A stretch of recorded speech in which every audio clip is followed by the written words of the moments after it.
Hello and welcome to another episode of the Podcast of Terry, a production of Galactic Netcasts. I am your host, Matt Stein. With me, as always, is Corey. Something clever goes here, Scott. Corey, how are you? Hi, I'm Scory Scott. You might recognize me from other projects of mine, like Else Nerds, or Don't Ask Comics, or Your Mom. Corey, How's it going? Scott. Yeah, I can't say my own name. That's how great I am at this whole podcasting thing. Is I trip up even on things that are totally familiar to me. I've been drinking all day, so you cannot be in any worse shape than I am. I know I've been sober for 20 years, so I'm just old and getting forgetful. You're still beautiful. For more on this podcast, including show notes, content information, subscription links, go to gncast.com/pot. For other shows from the Galactic Netcast, just go to gncast.com. Podcast of Terror is super spoiler heavy. We're going to spoil the shit out of Tucker and Dale versus Evil later, so if you haven't seen it, you're going to want to go ahead and watch it now. Pause this, watch that, come back. And Corey wants me to tell you that I swear a lot. You're not the only one, but I think that collectively we swear a bunch. Yeah, I swear, you swear, and then I swear some more, and then it turns into this big thing where there's a lot of swearing happening. El Wapo says that we have a plethora of swearing. El Jefe? El Jefe. Well, no, it wasn't Jefe like El Wapo's friend, his little buddy that he kind of cursed out a lot. I don't fucking know. I have no idea. Unfortunately, due to unforeseen circumstances, Kari was unable to join us this week, so we are trudging forward without her. It is a holiday weekend. If she's out having a grand old time, I don't blame her. I would be too, but I'm old, brittle, and like to stay indoors away from the sun. She might be drunk in a ditch right now. I hope not, because she's actually a really fun person to talk to. So we will try to get her back on another time, or we will make her pay by having her husband take her to a haunted house. Boyfriend, or anybody. Male companion. Stud monkey. I've never met him, but I hear he's got a mammoth cock. Let's go ahead and get right into the news. On the wall from hunting.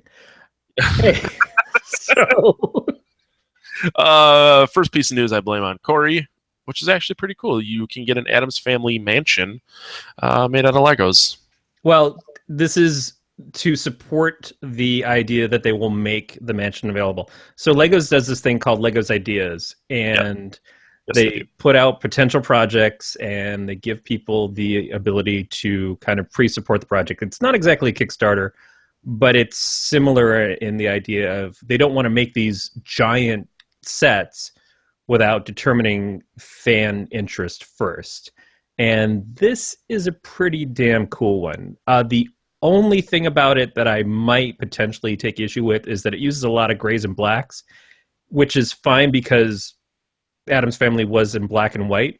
But if you've ever seen color photos of the sets, they're incredibly colorful. It's like a lot of fuchsias and purples and stuff. So it's strange to see this and not have that as part of the option. Yeah, but you figure the Addams Family was dark in concept. Yeah, no, absolutely. But I don't know. I agree with what you're saying. It should be true to the colors, not just we're going to make it dark because it's supposed to be dark and whatever. I don't know if I would buy this or not. Would you buy it? I'm kind of at the age of Legos are just a portion of my house that I can't dedicate to. But if for some reason I ever manage to knock up my wife and we have kids down the road, this would be kind of the thing that I would buy, quote unquote, for the child. But no, it would be mine. If you knock up your wife, I'm going to start calling you Corey Sharpshooter Scott. That would be amazing. It's going to be like, Corey, I didn't know this was loaded, Scott. But I didn't know this was loaded. Last time I checked, the safety was on. That sounds dirty. So yeah, you can go to Lego Ideas if you are interested in the fuck. Sorry, a loud thing just happened behind me and screwed the shit out of me. Podcast of Terror, keeping you on your toes since 2015. I just pooped my shorts.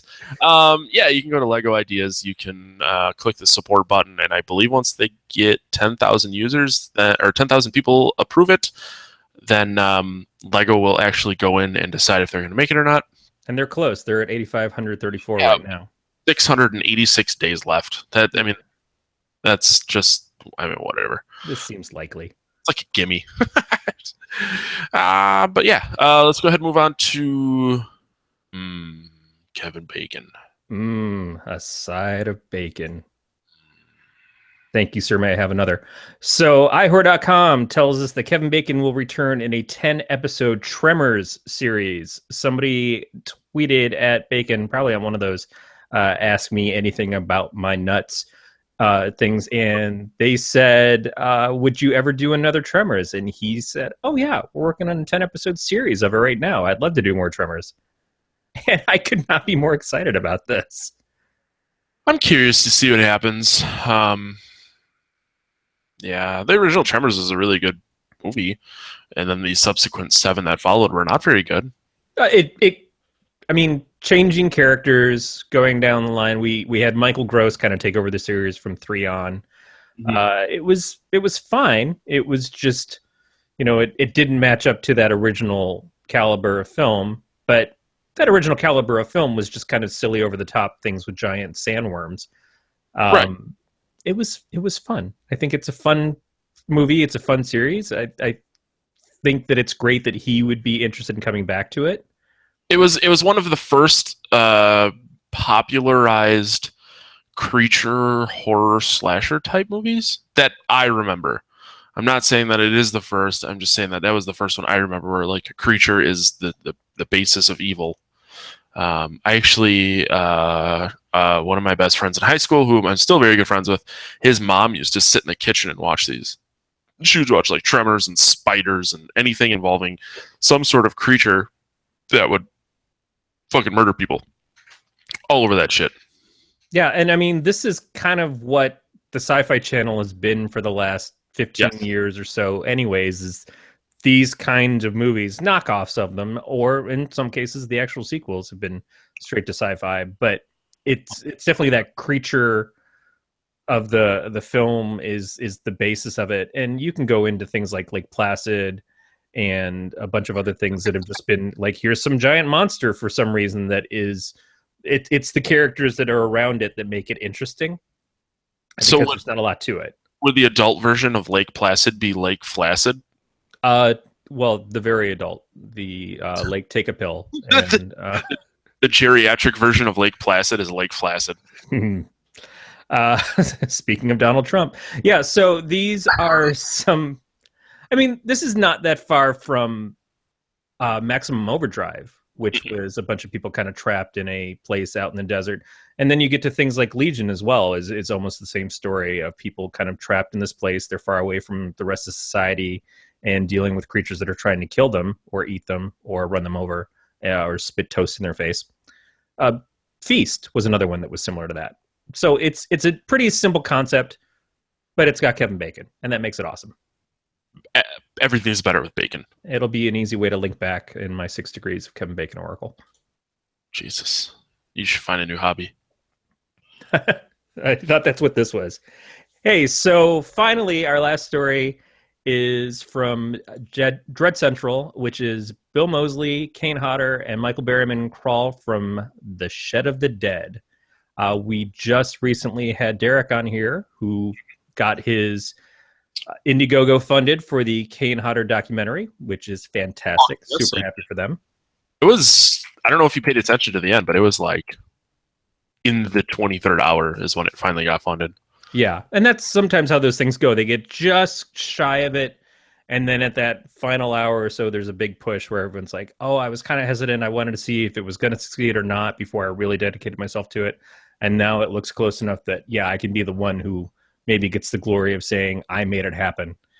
It doesn't matter as long as it happens. And Absolutely.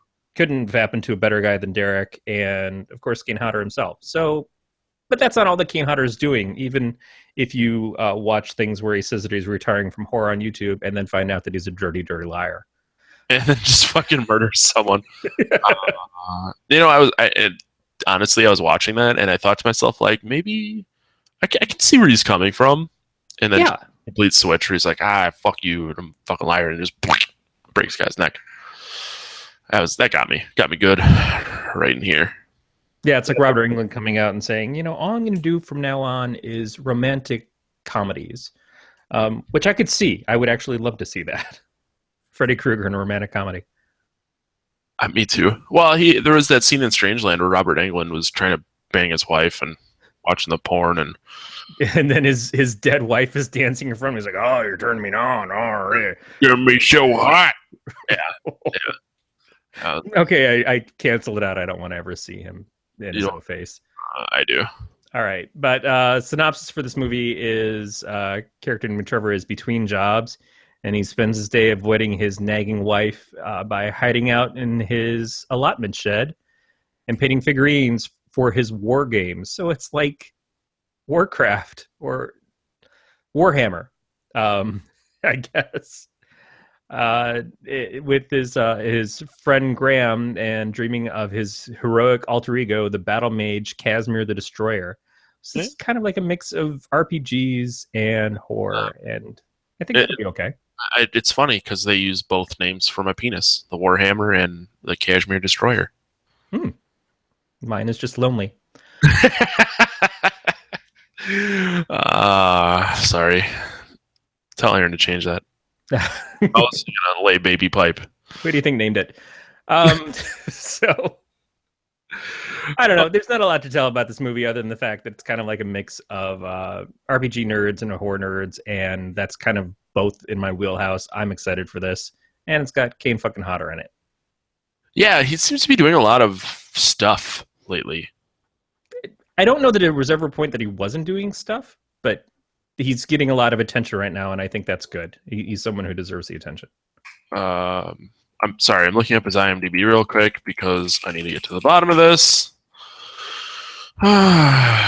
Kane fucking Hodder. Did make sure you spelled fucking right. Yeah, I did. 2 Ks. Yeah. Yeah, I guess you're right, man.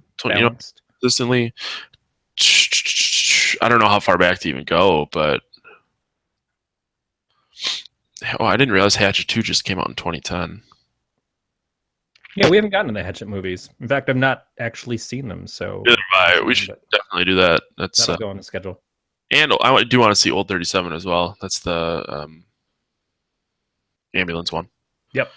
But yeah, I mean, he's got 1, 2, 3, 4, 5, 6, 7, 8, 9, 10, 11, 12, 13, 14, 15, 16, 17, 18 movies in completed pre-production, post-production, or announced status. Yeah, that guy is busy. He works really hard. He gets a lot of attention and probably makes a good deal of bank, and still drinks PBR. So, oh god, I don't know if you can respect. I don't want to say that because you totally will respect him. I respect the shit out of him, but I feel like PBR is definitely gross. Flavor of love, man. At least switch to like Miller Lite. No, you don't switch. You stick to what you love. Touche. Corey went Mountain Dew drinker, and that's just, I know what it's like. You're funny all the time. Neon green. Tasty. Hey, have you had the Mountain Dew Black? The Black Label one? Okay. I mean, is that a disease? Is that something that happens to your nuts if you drink too much Mountain Dew? Because I feel like maybe I've been on the cusp. I saw it yesterday when I was at a grocery store. Yeah, Mountain Dew Black Label. The can is black. It doesn't say Dew crafted with dark berry. Oh, ooh. I don't know about that. I mean, I tried that Pepsi 1893 the other day. How's that? That was like the Budweiser of Pepsis. It was not good. It was almost just like drinking water with a little bit of molasses in it from a can. Like, you can't take what is supposed to be this awesome formula and this fantastic taste and say, and we're going to put it in an aluminum can so it tastes just as shitty as everything else. So are you a Coke or a Pepsi guy? I think when it comes down to it, I would probably lean more towards Coke because it doesn't have as much bite as Pepsi does. And that's what I thought this was. It was going to take some of the bite out. It just had almost no flavor at all. But I'm a Mountain Dew guy. That's who I am. I drink Mountain Dew for the taste. There was a point where they had caffeine-free Mountain Dew, and I drank that because I was trying to cut back on caffeine. But fuck if I'm going to back off my green dye. That's true. Did you know that Rip Torn doesn't have to drink his own urine, but it's sterile and he likes the taste? Damn straight. I've drank Rip Torn's urine at least twice in my life. was a dodgeball reference. I don't know if you caught it or not, but No, you don't catch it. You try to dodge it. That's how the game works. what is it? Dip, dodge, duck, and dodge? I think there's one more in there, but yeah. Yeah, there's one that he repeats. The 5 Ds of dodgeball. This is great podcasting right now. 5 Ds of dodgeball are dodge, duck, dip, dive, and dodge. Yep. If you can dodge a wrench, you can dodge a ball. Speaking of taking the D, Matt and I want to talk to you about Tucker and Dale versus Evil. What? You take the D. What? Okay. The D is the direct route to where we talk about the movie. The proverbial D. I've actually seen this movie multiple times. I assume you have as well. I've seen it a couple of times. I don't think I've watched it as many times as I probably would expect to, because I love the people in it. I'm a huge fan of Alan Tudyk. And I accept Tyler Labine. Sometimes he's great. Sometimes he does stuff that I'm like, what the hell was that? What was your Fox show? That was strange. Don't do that again. I like Tyler Labine. And what was the Fox show you're referencing? Because I can't think of the name. I don't remember the name, but it was something where he was taking charge of a couple of kids or something. It was like Charles in Charge, except dumber. And that's accepting the fact that Willie Ames was on Charles in Charge. Charles in Charge of... Sorry. Now I have that song stuck in my head. Yeah, what the fuck was the name of that show? Rise of the Planet of the Apes? No, Animal Practice. Weird. Deadbeat? No, it's further back than that. You're not helping. I'm sorry, I didn't know that we were going that far back. Animal Practice was actually pretty bad as well. Sons of Tucson. Sons of Tucson. I never saw it, so I didn't know if it sucked or not. I'm trying to think what else he is. I actually really like him in this movie.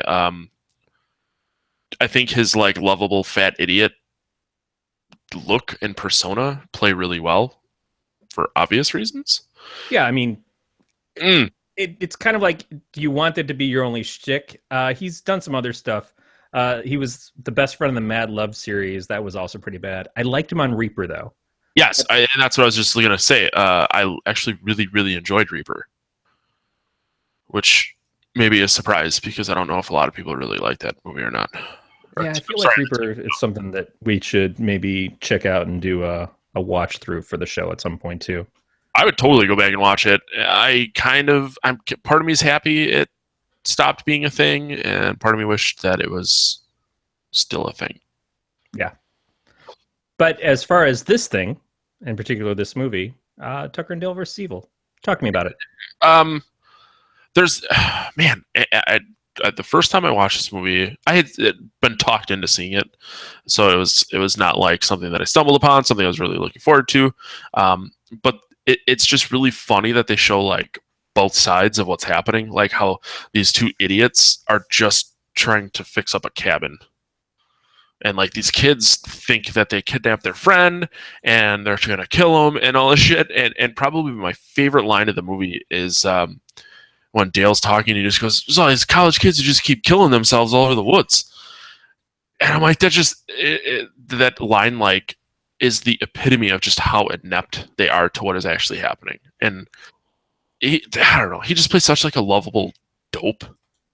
Yeah, I mean they're both pretty excellent in this, and it's funny because I don't know if you've seen it on the DVD or the Blu-ray version. I've only ever watched the extras. So if you watch the DVD, they have an extra on there, which is basically retelling the story from the point of view of the teenagers, so that it makes Tucker and Dale look scarier. It shows them as just being the backwoods hillbilly serial killers like you get from The Hills Have Eyes or any number of other things like this. And it's really funny to watch that version of it because it makes you think, oh, I wonder how many of these other movies exist that could be actually the case. Like, What if Jason was just misunderstood and some guy just, I don't know, walking around with a machete in the woods because he was trying to build a cabin or something, and oops, stupid campers keep coming by and having sex and getting stabbed in front of him.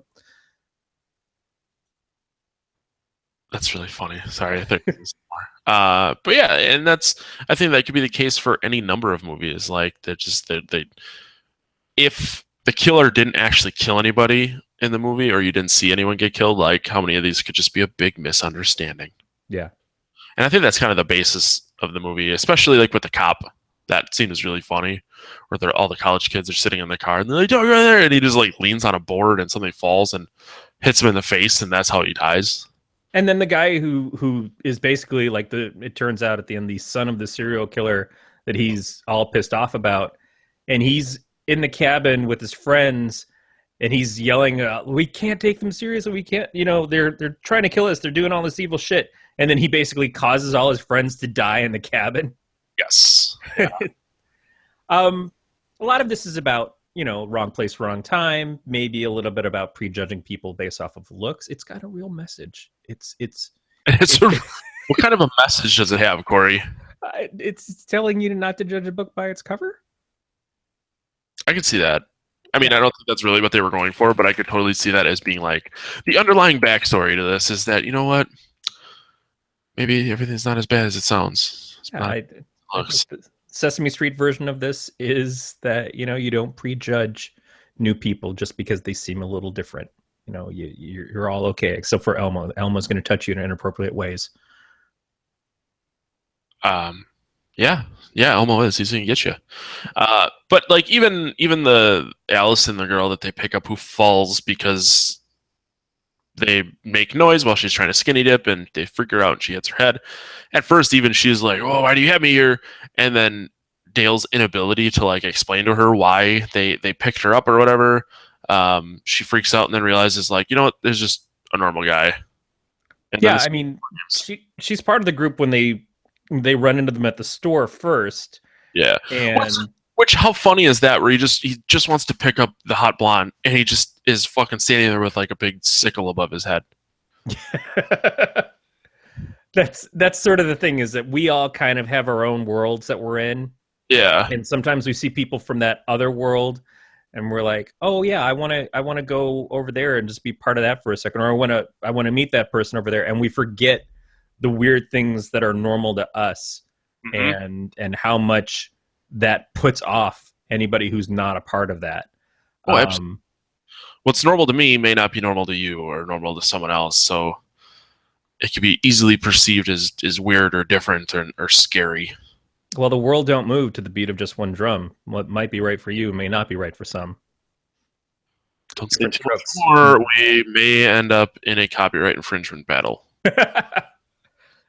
It just came to me like, this is Different Strokes. This is exactly what this is about.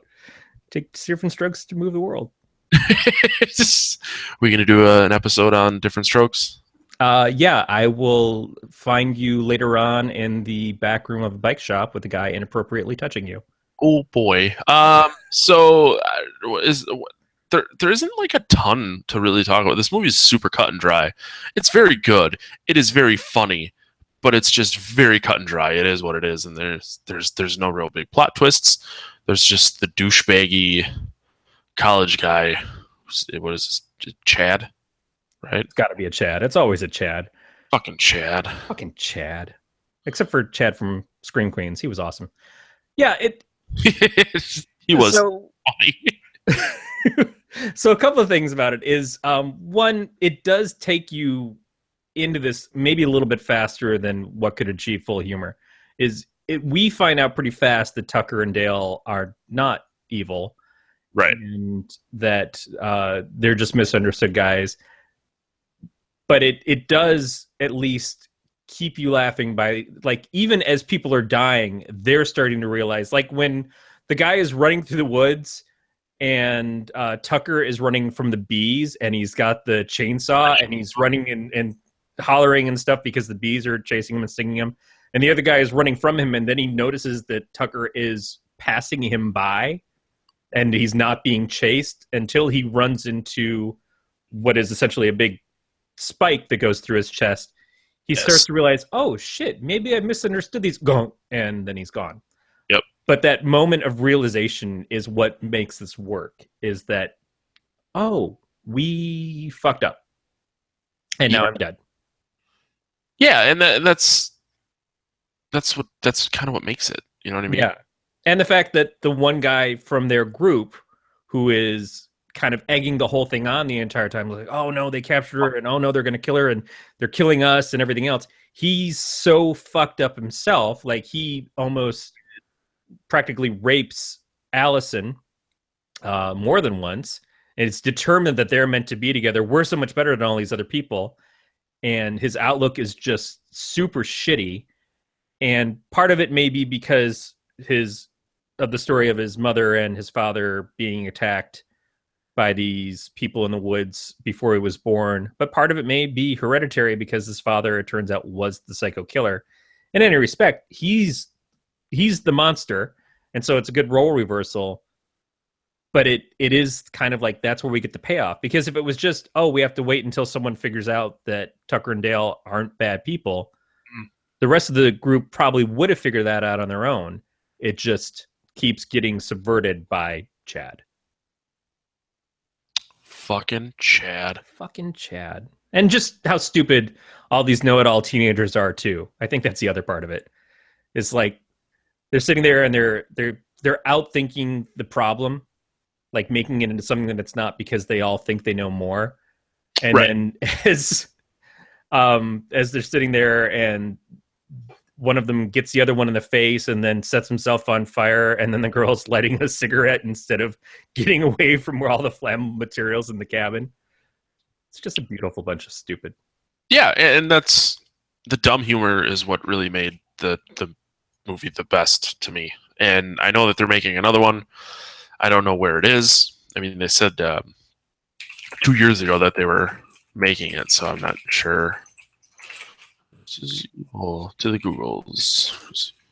Yeah, it's almost hard to think about how do you do this again without it feeling just repetitive, like what we were talking about earlier with Tremors. But Tremors, it was like, well, there's still sandworms out there, so yeah, someone's going to keep fighting them. But this is, do Tucker and Dale get, misidentified again as villains, or is it they're legitimately versus evil in the next one? Yeah, there's nothing on the Wikipedia page regarding a sequel or anything, so I'm not entirely sure what's happening.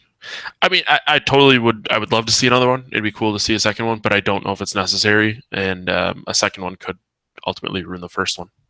I don't know if it'll ruin it, but it may not be as good, which is always tough. I mean, that does sometimes it's to the detriment of the original, but I'm not going to judge it until I see it. And I love these people. I loved this movie so much. So we were excited that they were doing another Deathgasm.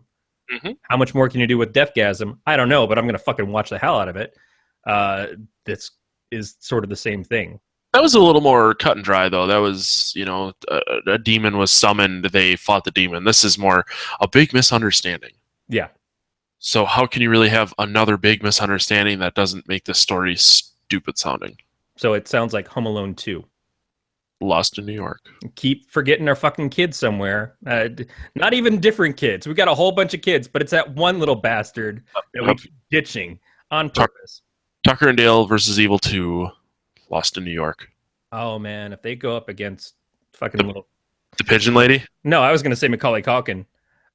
Especially when he was like the little demon child in that one movie with Frodo. Oh, The Good Son. Yeah. It was a fucked up movie. Beat the shit out of that kid. That's a crossover we need. That was a pretty good pull, actually. Fuck 22 Jump Street and Men in Black. Tucker and Dale versus Kevin. That'd be perfect. Tucker and Dale versus Kevin McAllister. And then they call in an expert and they get Joe Pesci. That'd be beautiful. Oh, man. I don't even know how to... I'm just going to stop over ahead. It writes itself. So probably one of the greatest moments in this is how subtly they bring it across, but the way that they do defeat... The way that Dale defeats Chad in the end is by throwing chamomile tea in his face because he has asthma. Yeah, which is weird to me when they're pouring the tea and they're telling each side of the story. And they're like, well, it can't be chamomile. I have an allergy. That was funny to me. It'll affect my asthma. And then Dale's like, oh, yeah, it's this part of the tea that causes it. He's like, I remember this. I remember weird shit. Yeah. which is made better by the fact that the chamomile tea part comes up, and Dale, when talking to Allison, is like, "Yeah, I'm not very smart, but I remember all sorts of weird stuff." Yeah, I mean, it's those moments that they're telegraphed because they have to be. That's good storytelling, but the way they do it is subtle enough that it actually just works.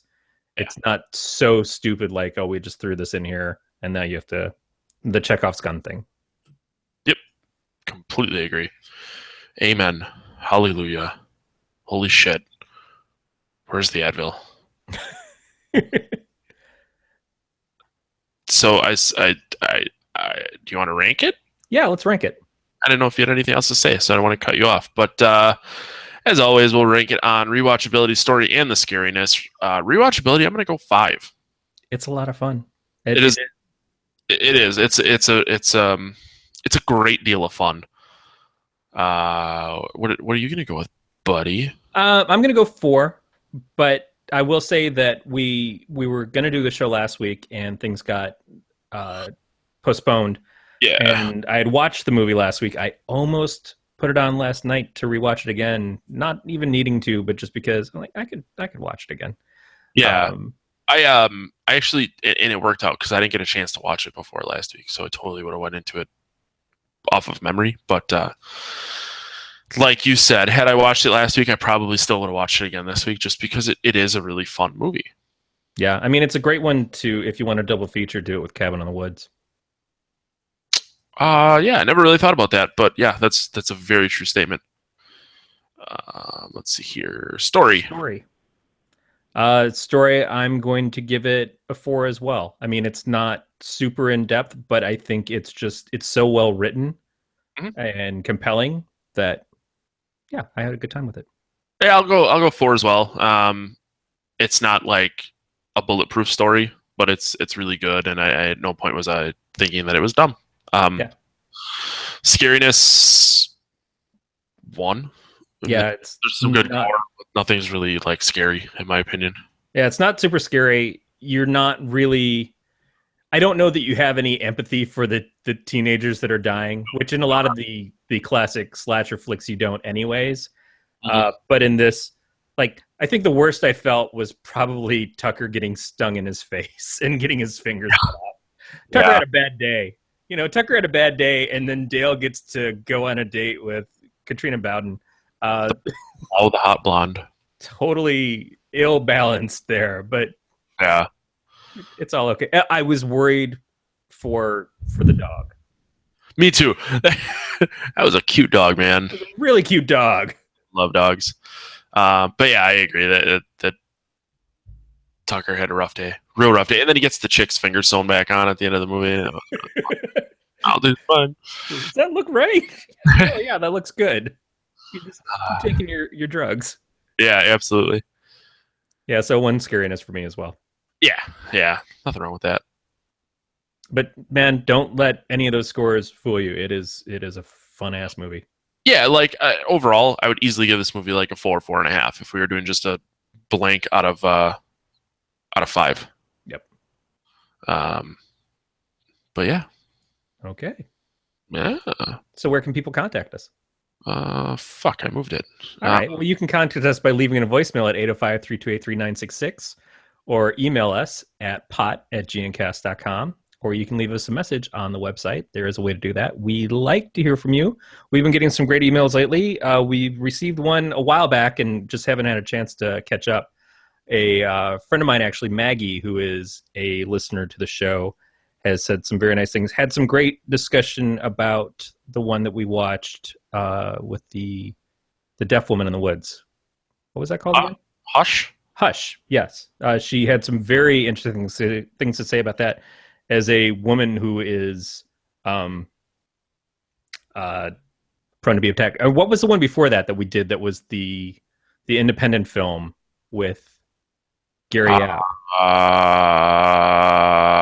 Fuck. I think that's right. I think that's what it was called, because it was fucked. That woman got fuck. Entrance. Yep. Yeah. That was a hard movie for her to get through. And so we like getting the feedback. Also, Maggie is one of my friends calls Maggie the coolest person that she knows, and the person who calls her that is the coolest person I know. So Maggie's really cool.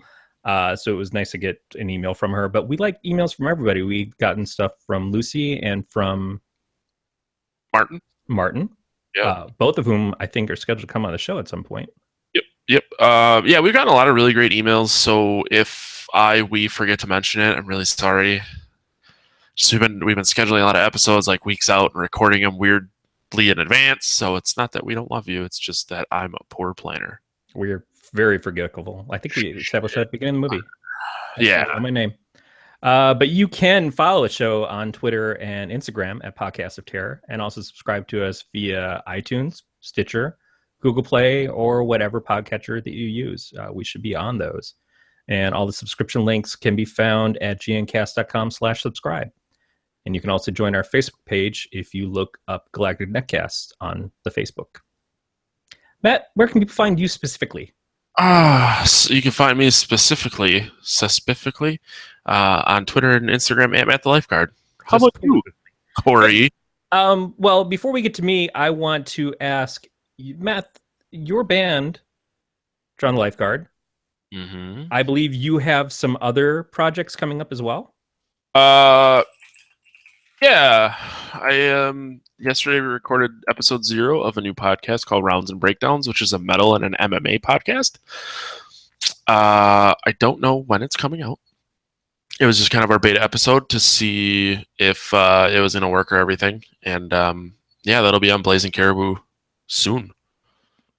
And then, yeah. Check out Blazing Caribou Studios. They've got a lot of other great podcasts. We've both been on one of their shows, the Trivia Geeks podcast. Yeah, they got a lot of cool shit coming up. Besides, they revamped Trivia Geeks, and they got like a cooking one or an app one or something other. And then I'd app that. I remember that one. Yeah. So, and that's where Kari, our proposed guest for today, who couldn't make it, is from. So check her out on that station, and check Matt there too. That'll be a lot of fun. And me, I'm at Don't Ask Comics on Twitter. You can find the comics that I either help make or help promote and blog for at don'taskcomics.com. Sweet fucking titties. Well, thank you again, Corey. And Kari just started messaging me. He thought it was 8:30, not really 7 our time, so we'll have to reschedule, and no big deal. I look forward to having her back on, and it gave us an excuse to watch this movie, which is good anyways. Absolutely. She'll have to pick a new one. I don't know if she listens to this, but Kari, if you do, you have to pick a new one. Yep. Otherwise, I'm going to pick for you, and you won't like it. That'll suck. Thank you very much for listening to another episode of the Podcast of Terror, and we will catch you guys next week.